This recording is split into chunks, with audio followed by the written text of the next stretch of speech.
Good morning students, welcome to maths coaching in Bengali YouTube channel. আজকে একাদশ শ্রেণীর একটি ক্লাস নিয়ে আমি হাজির হয়েছি। তোমরা বোর্ডে দেখতে পাচ্ছ হয়তো সেট তত্ত্বের ক্লাস করাবো আজকে। সেট তত্ত্ব শুরু হবে আজকে। তার আগে কয়েকটা কথা বলি আমি তোমাদের। তোমরা যারা একাদশ শ্রেণীতে এবারে উঠেছো, মাধ্যমিক পাস করে সদ্য, তাদের হয়তো এই বিগত কয়েক মাসে অঙ্কের সিলেবাস বেশ কিছুটা এগিয়ে গেছে এবং তার থেকে তোমাদের হয়তো এই ধারণাটুকু হয়েছে যে তোমরা মাধ্যমিক লেভেলে যে সমস্ত অঙ্ক পড়ে এসছো তার সঙ্গে কিছু অংশে উচ্চ মাধ্যমিক লেভেলে মিল থাকলেও বেশিরভাগ অংশে হয়তো মিল নেই। যেমন ধরো আমি বলতে পারি রাশি বিজ্ঞানের সঙ্গে হয়তো কিছু মিল পাবে, বা ত্রিকোণমিতির প্রথম অংশটার সঙ্গে কিছু মিল পাবে, বা লগ সূচকের অঙ্ক যখন আসবে যেখানে আসবে সেটা মিল পাবে। বেশিরভাগ জিনিস তোমাদের কিন্তু 11-এ উঠে দেখতে পাচ্ছ সম্পূর্ণ নতুন, যার ধারণা তোমাদের ক্লাস 10-এ কোনোভাবেই ছিল না। তারই মধ্যে একটি জিনিস হচ্ছে সেট তত্ত্ব, যার ধারণা তোমাদের আগে না তো কোনোভাবে ছিল, না তো কোনোভাবে আগে দেখেছো। হয়তো ক্লাস 9-এর বইয়ের নামটা দেখেছো সেট তত্ত্ব, বাস এইটুকুই।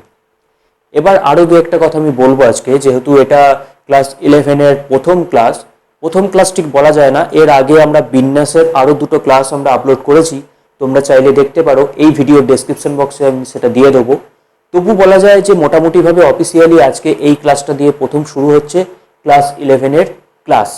এবার আমি বলি, তোমাদের উচ্চ মাধ্যমিক শিক্ষা সংসদ এই ক্লাস 11-এর পুরো ডিটেলস একটা সিলেবাস বের করেছে। তার পুরো পিডিএফটা যদি তোমাদের কারোর প্রয়োজন হয় এই ভিডিও ডেসক্রিপশনে আমি দিয়ে দেবো, সেখান থেকে তোমরা ডাউনলোড করে নেবে।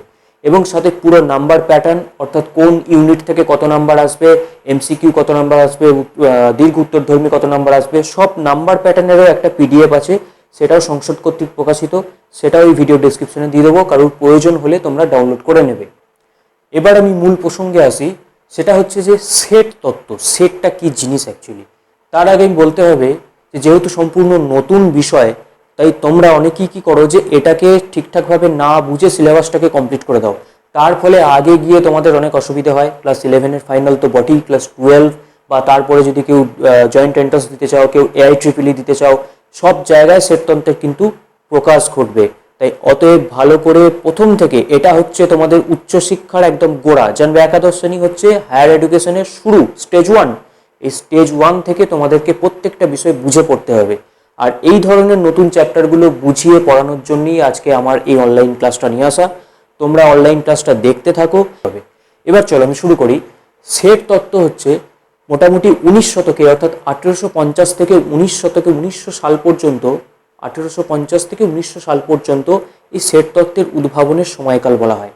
প্রথমে জর্জ বুল নামের একজন ইংরেজ গণিতজ্ঞ প্রথম সেট তত্ত্বের ধারণা প্রকাশ করেছিলেন, কিন্তু সেটা ধারণাতেই রয়ে যায়, তার কংক্রিট কিছু প্রকাশ করা হয়নি। পরবর্তীকালে জর্জ L.P. ক্যান্টর নামটা তোমরা দেখতে পাবে। সেট তত্ত্বের জনক হচ্ছে জর্জ L.P. ক্যান্টর। George L.P. ক্যান্টর প্রথম মোটামুটি 1895 কি 1910 এই রকম সময় নাগাদ সেট তত্ত্বের মোটামুটি একটা কংক্রিট ধারণা দেন এবং তিনি একটা ডেফিনেশন, অর্থাৎ সংজ্ঞাও প্রকাশ করেন। তারপরে বিগত 120 বছর কেটে গেছে, অর্থাৎ 1900 সাল থেকে শুরু করে আজকে 2020 সালে দাঁড়িয়ে আছি। এই বিগত 120 বছরে সেট তত্ত্বের প্রভূত উন্নয়ন ঘটেছে এবং সেট তত্ত্ব বিভিন্ন জায়গায় কাজে লাগে। এবার মূল সেট তত্ত্ব বিষয়ে ঢুকে যাই। সেট তত্ত্বের জনক বলা হয় জর্জ L.P. ক্যান্টরকে। উনি প্রথম সেট তত্ত্বের কংক্রিট ধারণা দেন। তারপরে আস্তে আস্তে তার ডেভেলপ করা হয়েছে এবং ডেভেলপ হয়ে বর্তমানে সেট তত্ত্বের যে সংজ্ঞাটা আমরা ব্যবহার করি, সেই সংজ্ঞাটা হচ্ছে এইটা। দেখো বোর্ডে লেখা আছে সেটের সংজ্ঞা। যে কোনো ব্যক্তি বা বস্তুর দলকে সেট বলা হবে যদি দলটি সুসংজ্ঞাত হয়। যদি বলে 3টে কন্ডিশন আমার এখানে দেওয়া আছে, যার প্রথম কন্ডিশনটা হচ্ছে দলটি সুসংজ্ঞাত হয়। সুসংজ্ঞাত জিনিসটা কি এটা প্রথম জানতে হবে, এটা খুব ভাইটাল জিনিস সেটের। সুসংজ্ঞাত বলতে আমি একটা উদাহরণ দিচ্ছি। ধরো তোমার ক্লাসে তোমায় বলা হলো যে ক্লাস 11-এর যে সমস্ত ছাত্ররা আগামী কোনো একটা পরীক্ষায় 60-এর ওপর নাম্বার পাবে, তাদেরকে নিয়ে একটি দল তৈরি করো। তোমরা অবশ্যই করতে পারবে। 60-এর ওপর যারা পেয়েছে, অর্থাৎ যে 61 পাবে, যে 80 পাবে, যে 90 পাবে, যে 100 পাবে, তারা সকলেই দলে অন্তর্ভুক্ত হবে। এটা করাটা যায়। কিন্তু যদি তোমায় বলে দেওয়া হয় যে ক্লাস 11-এর, অর্থাৎ তোমাদের ক্লাসের সকল বুদ্ধিমান ছাত্রদেরকে নিয়ে একটা দল তৈরি করো, তুমি ধন্দে পড়ে যাবে। এমনটা হতে পারে হয়তো কেউ অঙ্কে হয়তো 80 পেয়েছে, সে হয়তো কারোর দিকে টুকে লেগেছে, হতেই পারে, তাহলে সে তো মোটেও বুদ্ধিমান নয়। আবার কেউ হয়তো খুব বুদ্ধিমান ছেলে, দেখা যাবে হয়তো তার কোনো শরীর খারাপের জন্য সে নাম্বার কম পেয়ে গেছে। তাহলে তুমি কাকে বুদ্ধিমানের তালিকায় রাখবে আর কাকে রাখবে না, এইটা তুমি বুঝতে কিন্তু এই দ্বিতীয় ক্ষেত্রে পারছো না, প্রথম ক্ষেত্রে পেরেছিলে। তাহলে এই যে দ্বিতীয় ক্ষেত্রে পারলে না, অর্থাৎ এই ক্ষেত্রে সুসংজ্ঞাত নয়। দ্বিতীয় ক্ষেত্র অর্থাৎ বুদ্ধিমান ছাত্রদের দল বানানোটা সম্ভব নয়। কিন্তু যদি বলা হয় যে 60-এর উপর নাম্বার পেয়েছে কি 70-এর উপর নাম্বার পেয়েছে, এই ধরনের যদি কিছু বলে দেওয়া থাকে, যেখানে তোমাকে পরিষ্কার সুস্পষ্টভাবে বলে দেওয়া থাকবে যে কি করে দলটা বানাবে, সেক্ষেত্রে দলটা সুসংজ্ঞাত হবে। অর্থাৎ সুসংজ্ঞাত কথার অর্থই হচ্ছে, সু মানে হচ্ছে ভালো, সংজ্ঞাত মানে হচ্ছে ভালোভাবে বলা, বলে দেওয়া। সু মানে ভালো আর সংজ্ঞাত মানে হচ্ছে সংজ্ঞা করে দেওয়া, অর্থাৎ বলে দেওয়া, অর্থাৎ ভালোভাবে বলে দেওয়া। এরই ইংরেজি হচ্ছে ওয়েল ডিফাইন্ড।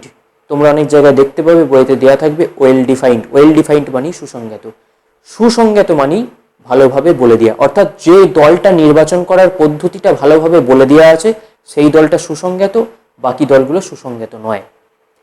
অর্থাৎ কোনো একটা দলের মধ্যে তুমি কাকে রাখবে আর কাকে রাখবে না, এই ধারণাটা যদি তোমায় ভালোভাবে বলে দেওয়া থাকে, তবেই সেটা হবে সুসংজ্ঞাত, না হলে সেটা সুসংজ্ঞাত হবে না। আশা করি বোঝাতে পারলাম সুসংজ্ঞাত জিনিসটা কি। এরপর 2 নম্বর শর্ত হচ্ছে দলটির পদগুলি পরস্পর পৃথক হয়। পদগুলি কি জিনিস? কোনো একটা দলের মধ্যে যারা থাকে তাদেরকে আমরা সেই দলের মেম্বার বলি বা সদস্য বলি। এখানে সেটের ক্ষেত্রে সেই দলের মধ্যে বা সেটের মধ্যে যারা থাকবে তাদেরকে ওই সেটের পদ বলবো। অর্থাৎ এখানে দলের মধ্যে যারা আছে তারাই হচ্ছে দলের পদ। সেই দলটির পদগুলিকে কি হতে হবে না, পরস্পর পৃথক হতে হবে। একটা উদাহরণ দিয়ে বুঝতে পারবে।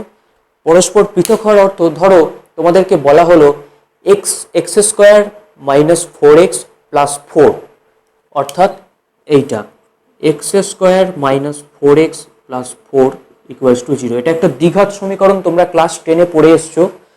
এটাকে যদি ভাঙা হয় এরকম আসবে x মাইনাস 2 এর হোল স্কোয়ার সমান 0। তোমরা সবাই জানো দ্বিঘাত সমীকরণের দুটো বীজ থাকে, এবং এক্ষেত্রে দুটো বীজ হয়ে যাবে x ইকুয়াল টু 2,2, দুটোই 2, একই সেম। এবার যদি তোমায় বলে দেয় যে x square minus 4x plus 4 equals to 0 অথবা x মাইনাস 2 এর হোল স্কোয়ার ইকুয়ালস টু 0, এই সমীকরণের বীজগুলি দিয়ে একটি সেট তৈরি করো, তাহলে সেই সেটের মধ্যে পদগুলো কি কি থাকা উচিত? 2 আর 2। কিন্তু যেহেতু সেটের মধ্যে একই পদ বারবার রিপিট করবে না, অর্থাৎ প্রত্যেকটা পদকে পৃথক হতে হবে, তাই এই দুটো একই 2কে আমরা কিন্তু সেটের মধ্যে লিখতে পারবো না। সেটের মধ্যে সবসময় পরস্পর পৃথক পদ থাকে, তাহলে সেই সেটটার মধ্যে একটাই পদ রাখতে পারবো, শুধু 2কে। এরকমভাবে আরও বিভিন্ন উদাহরণ দেওয়া যায়। যেমন ধরো যদি বলা হয় যে ইংরেজি বর্ণমালার সমস্ত স্বরবর্ণগুলোকে নিয়ে একটা সেট তৈরি করো।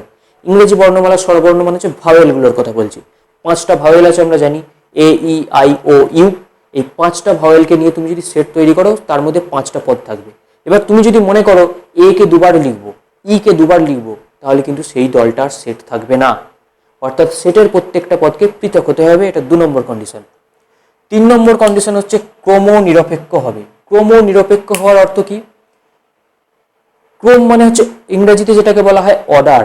এই অর্ডারটাকে নিরপেক্ষ হতে হবে। তার মানে এইমাত্র যে উদাহরণটা দিলাম, ধরো ইংরেজি বর্ণমালার স্বরবর্ণগুলোকে নিয়ে যে আমরা সেট তৈরি করব, সেই সেটটা যদি নাম দিই, আমি যে কোনো একটা নাম দিলাম ভি। নাম দেওয়ার পদ্ধতি আছে, সেটা আমি নিয়ে আসছি বলছি। বা নাম তুমি যদি নাও দাও, শুধু ধরে নাও যে 5টা ভাওয়েল নিয়ে সেট তৈরি করলে এ ই আই ও ইউ। এবার ধরো তুমি লিখলে সেটটার মধ্যে এ, তারপরে ই, তারপর আই, তারপর ও, তারপর ইউ, এইভাবে এই ক্রমে লিখলে। কেউ ধরো প্রথমে ইটাকে লিখলো, তারপরে এ আই ও ইউ লিখলো। কেউ ধরো প্রথমে ইউটা লিখতে পারে, কেউ ধরো প্রথমে আই লিখতে পারে। তাহলে সবকটা সেটই কিন্তু একই সেটকে রিপ্রেজেন্ট করবে, আলাদা আলাদা হয়ে যাবে না। অর্থাৎ ক্রমের পরিবর্তন করলেও কিন্তু সেট বদলায় না, কারণ সেটের 3 নম্বর কন্ডিশন বলছে সেট হচ্ছে ক্রম নিরপেক্ষ। ঠিক আছে? তাহলে একটা যে কোনো দল, ব্যক্তি বা বস্তুর দলকে সেট হতে গেলে 3টে কন্ডিশন স্যাটিসফাই করতে হচ্ছে। যেখানে ফার্স্ট কন্ডিশন হচ্ছে দলটিকে সুসংজ্ঞাত হবে, অর্থাৎ ভালোভাবে বলে দেওয়া হবে যে কোনো একটি ব্যক্তি বা বস্তু ওই দলে থাকবে না থাকবে না। এটা যদি ভালোভাবে বলে দেওয়া থাকে, তাহলে দলটি সুসংজ্ঞাত বলবো। দ্বিতীয় হচ্ছে দলটির পদগুলি পরস্পর পৃথক হতে হবে, যেটা আমি একটু আগেই বললাম। একই পদ সেটের মধ্যে রাখা যাবে না, থাকবে না, বা দলের মধ্যে থাকবে না। দলটি ক্রম নিরপেক্ষ হয়, অর্থাৎ দলটির মধ্যে কোনো পদের ক্রম থাকবে না, ক্রমটা যদি পরিবর্তন করা হয় তাহলে সেই সেটটা একই থাকবে। এই তিনটে কন্ডিশন যদি কোনো দল স্যাটিসফাই করে তবে তাকে আমরা সেট বলবো। এই হলো সেটের মূল ধারণা। আশা করি বুঝতে কোনো অসুবিধা নেই। যদি বুঝতে কোনো অসুবিধা থাকে তাহলে একটা কথা আমি তোমাদেরকে জানিয়ে রাখি, এই ভিডিওর ডেসক্রিপশন বক্সে আমাদের হোয়াটসঅ্যাপ গ্রুপ, ফেসবুক গ্রুপ এবং টেলিগ্রাম চ্যানেলের লিঙ্ক দেওয়া থাকবে। সেই চ্যানেলের লিঙ্কে গিয়ে তোমরা ক্লিক করলে সেই চ্যানেলগুলোতে তোমরা যুক্ত হতে পারবে বা গ্রুপগুলোয় যুক্ত হতে পারবে। সেখানে তোমাদের কোনো সমস্যা থাকলে অঙ্কের ছবি তুলে, সমস্যার ছবি তুলে পোস্ট করলে তার সমাধান তোমরা পেয়ে যাবে। তাই ডিসক্রিপশন বক্স চেক করো এবং গ্রুপগুলোতে তাড়াতাড়ি জয়েন করো। সেটকে আমরা সাধারণত দুটো সেকেন্ড ব্র্যাকেট অর্থাৎ দ্বিতীয় বন্ধনীর মধ্যে লিখি। সেটকে আমরা সাধারণত এইরকম দ্বিতীয় বন্ধনীর মধ্যে লিখি এবং সেটকে আমরা একটু আগেই বললাম নাম দেওয়া যায়, নাম দেব, কিন্তু কিভাবে দেবো তার একটা নিয়ম আছে। সেটের নাম সর্বদা আমরা ইংরাজি বর্ণমালার বড় হাতের অক্ষর দ্বারা দেবো। অর্থাৎ ইংরাজি বর্ণমালায় তুমি এ দিতে পারো, বি দিতে পারো, সি দিতে পারো, এক্স দিতে পারো, ওয়াই দিতে পারো, জেড দিতে পারো ইত্যাদিভাবে। এগুলো সব ক্যাপিটাল লেটারে কিন্তু সেটের নাম দেওয়া হয়। আর স্মল লেটার যদি নেওয়া হয়, ছোট হাতের এ বি সি ডট করে X Y Z, small letter দিয়ে কিন্তু সেটের পদকে বোঝানো হয়। পদ মানে আমি একটু আগেই বললাম, সেটের মধ্যে যারা থাকে তাদেরকে সেই সেটের পদ বলা হয়। অর্থাৎ পদগুলোকে ছোট হাতের ইংরেজি বর্ণমালা দিয়ে আর সেটগুলোকে, সেটের নামকে বড় হাতের ইংরেজি বর্ণমালা দিয়ে আমরা প্রকাশ করি। আর দুটো সেকেন্ড বন্ধনীর মধ্যে আমরা সেটের পদগুলোকে লিখে প্রকাশ করি। যেমন আমি একটু আগে উদাহরণ দিলাম যে ইংরাজি ভাওয়েলগুলোর যদি 5টা ভাওয়েলকে নিয়ে একটি সেট তৈরি করা হয়, সেটার যদি নাম দেওয়া হয় ক্যাপিটাল ভি, ক্যাপিটাল ভি সমান আমরা এইভাবে লিখতে পারবো ছোট হাতের এ ই আই ও ইউ, সব ছোট হাতের, এগুলো এক একটা পদ। এ হচ্ছে ভি এর পদ, ই হচ্ছে ভি এর পদ, এইভাবে প্রত্যেকটাই কিন্তু এক একটা ভি সেটের পদ। ভি যেহেতু সেটকে রিপ্রেজেন্ট করছে তাই এটা বড় হাতের, আর এ ই আই ও ইউ যেহেতু পদকে রিপ্রেজেন্ট করছে তাই ছোট হাতের। বারবার করে আমি কথাগুলো রিপিট করছি তার একটাই কারণ, নতুন চ্যাপ্টার ভালোভাবে বুঝতে হবে, তাই ভালোভাবে শোনো, মিস করে গেলেও আমি আরেকবার রিপিট করে দিচ্ছি, ভালোভাবে বোঝো। এরপর আমি যাব সেটের কিছু চিহ্ন। বেশ কিছু চিহ্ন দ্বারা সেটে কিন্তু কাজে লাগবে। যেমন ধরো তোমরা এর আগে কিছু সেটের চিহ্ন পড়ে এসছো ক্লাস 9-এ বাস্তব সংখ্যার চ্যাপ্টারে। যেমন তোমরা অখণ্ড সংখ্যার সেটের চিহ্ন পড়েছো, বাস্তব সংখ্যার সেটের চিহ্ন পড়েছো, স্বাভাবিক সংখ্যার সেটের চিহ্ন পড়েছো। এখানে এর সাথে সাথে আরও কিছু নোটেশন, আরও কিছু চিহ্ন তোমাদের কিন্তু সেটের অঙ্ক করতে গেলে লাগবে। সেই চিহ্নগুলো আমি দেখিয়ে দিচ্ছি, ভালো করে দেখো। তোমরা ক্লাস 9-এ যেমন পড়েছিলে যে পূর্ণ সংখ্যার সেটকে আমরা রিপ্রেজেন্ট করি জেড দ্বারা, বড় হাতের জেড। এখানে জেডটাকে যখন লিখবো, যেহেতু এটা একটা জানা সেট আমাদের, তাই জেডের সাথে এইরকম একটা দাঁড়ি দিয়ে লিখি, এটা হচ্ছে পূর্ণ সংখ্যার সেট।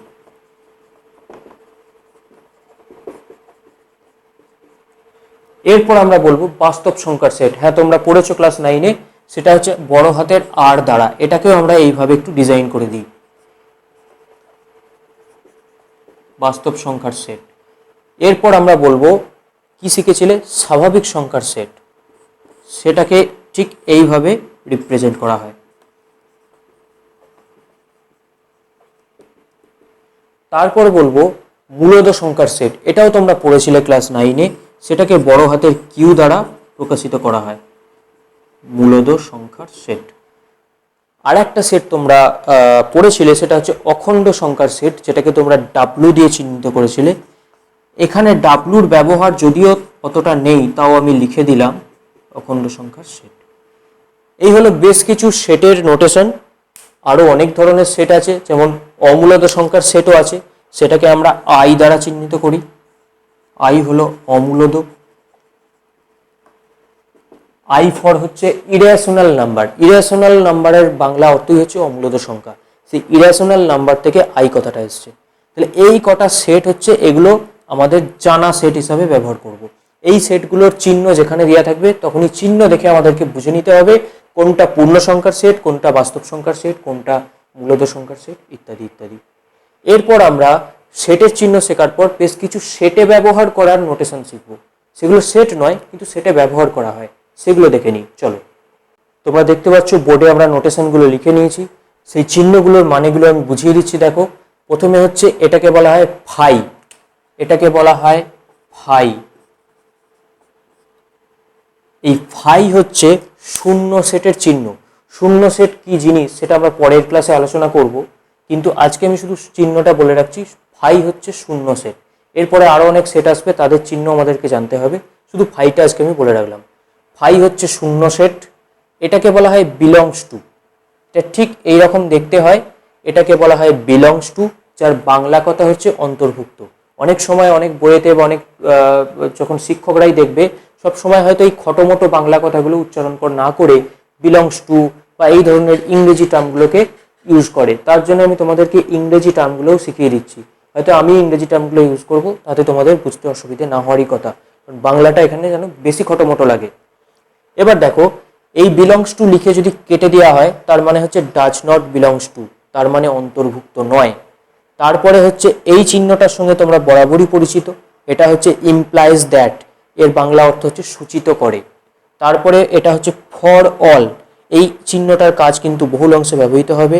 এই চিহ্নটা, এই চিহ্নটা এবং এই চিহ্নটা, এদের কাজ বহুল ব্যবহৃত হবে, বাকিগুলোরও ব্যবহৃত হবে, সে নিয়েও কোনো সন্দেহ নেই।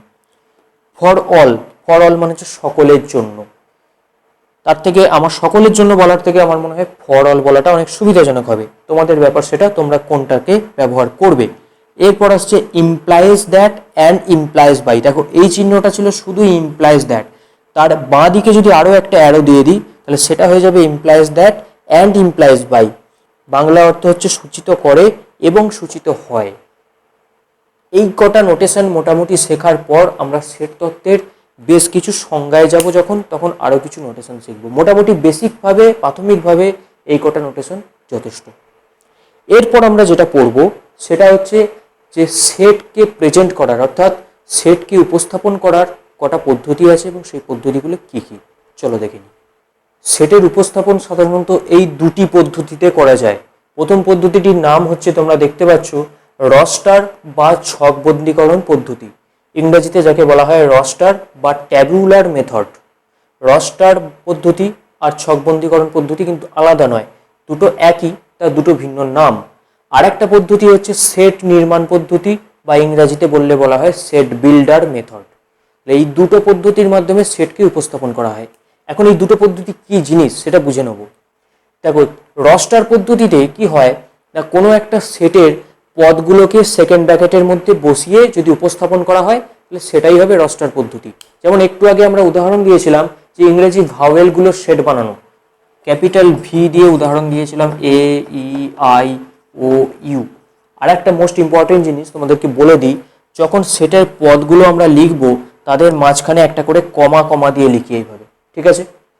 আচ্ছা, এবার চলে আসি যে এই যে সেকেন্ড ব্র্যাকেটের মধ্যে 5টা পদকে এইভাবে লিখে প্রকাশ করলাম, এই প্রকাশের পদ্ধতিটা বা এই উপস্থাপনটা হচ্ছে রস্টার পদ্ধতি। আর যদি কোনো সেটকে এমন হয় যে রস্টার পদ্ধতিতে আমি উপস্থাপন করতে পারছি না, অর্থাৎ এমন কিছু সেট পাওয়া যাবে যেটার সমস্ত পদগুলোকে এইভাবে লিখে লিখে তোমরা প্রকাশ করতে পারবে না। যেমন আমি একটা উদাহরণ দিই, যদি তোমাদেরকে বলা হয় যে এমন 1 থেকে 6-এর মধ্যে বাস্তব সংখ্যার সেট তৈরি করো, তোমরা কি করে বানাবে? 1 থেকে 6-এর মধ্যে তো অসংখ্য বাস্তব সংখ্যা আছে, তোমরা কি এইভাবে পদগুলোকে লিখে বানাতে পারবে? পারা সম্ভব নয়। তাই সেই ক্ষেত্রে কিন্তু রস্টার পদ্ধতি কাজে লাগবে না। তখন কোন পদ্ধতি আমরা কাজে লাগাবো? সেটা হচ্ছে সেট নির্মাণ পদ্ধতি বা সেট বিল্ডার মেথড। কিভাবে লিখি এটা দেখিয়ে দিচ্ছি। দেখো, সেট নির্মাণ পদ্ধতি বা সেট বিল্ডার মেথডে কি হয় না, সেটের বৈশিষ্ট্যটাকে প্রকাশ করা হয়। কোনো একটা সেট যে বৈশিষ্ট্য বা যে ধর্ম নিয়ে তৈরি হয়েছে সেই বৈশিষ্ট্যটাকে সেকেন্ড ব্র্যাকেটের মধ্যে লেখা হয়। যেমন ধরো আমি যে উদাহরণ দিলাম, 1 থেকে 6-এর মধ্যে 1 থেকে 6-এর মধ্যে বাস্তব সংখ্যাগুলির সেট, বাস্তব সংখ্যাগুলির সেট, সেটা দেখতে কিরকম হবে? সমান সেকেন্ড ব্র্যাকেট দেবো, ছোট হাতের এক্স, অর্থাৎ এক্স হচ্ছে এই সেটের পদ, এই চিহ্নটা হচ্ছে সাজ দ্যাট, বিসর্গ বা এরকম লম্বা দাঁড়িয়েও দিতে পারি, এটা তোমরা লিখে নাও। এই চিহ্নটা বা এইরকম একটা দাড়ি, এটা সমান হচ্ছে সাজ দ্যাট, সাজ দ্যাট চিহ্ন। একে বাংলায় বলা হয়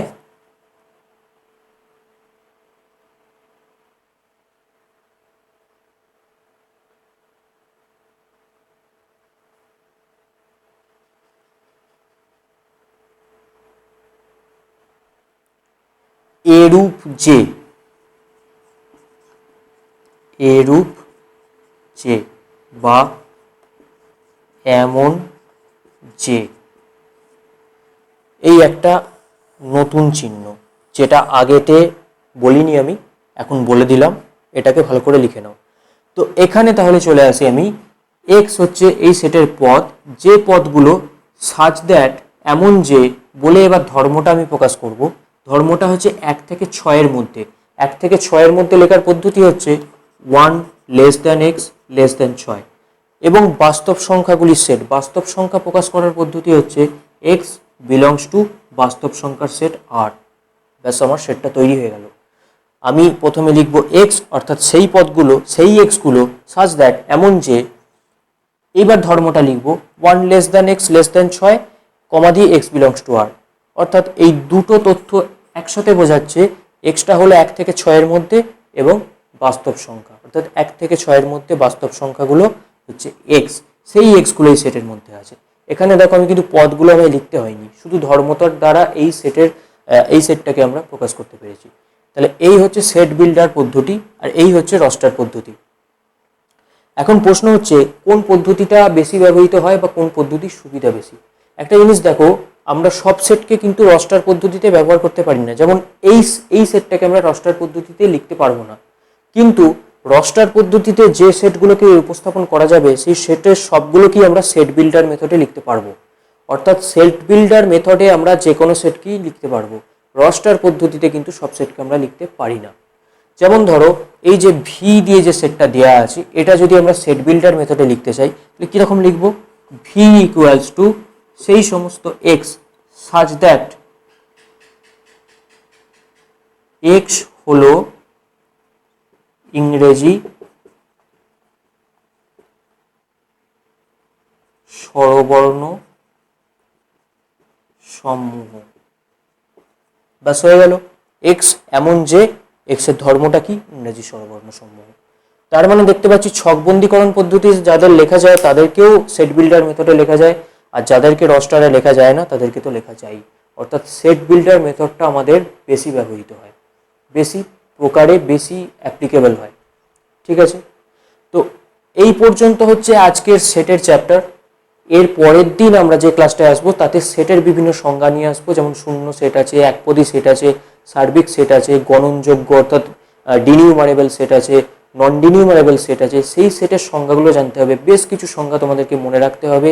সেই সেটগুলো কেমন দেখতে হয়, কখন সেই সেটগুলো ব্যবহার আসতে পারে, বা সেটটাকে দেখলে কি করে চিনবে যে এটা এই সেট, সেই সমস্ত ডিটেলস নিয়ে আমরা পরের ক্লাসে আসবো। যদি ভিডিওটা ভালো লেগে থাকে চ্যানেলটাকে অবশ্যই সাবস্ক্রাইব করো এবং পাশের বেল নোটিফিকেশনটাকে তোমরা অল নোটিফিকেশনে ক্লিক করে দাও, যাতে পরের ক্লাসগুলো সব দেখতে পাও। আজকের মতো এই পর্যন্তই। Thank you.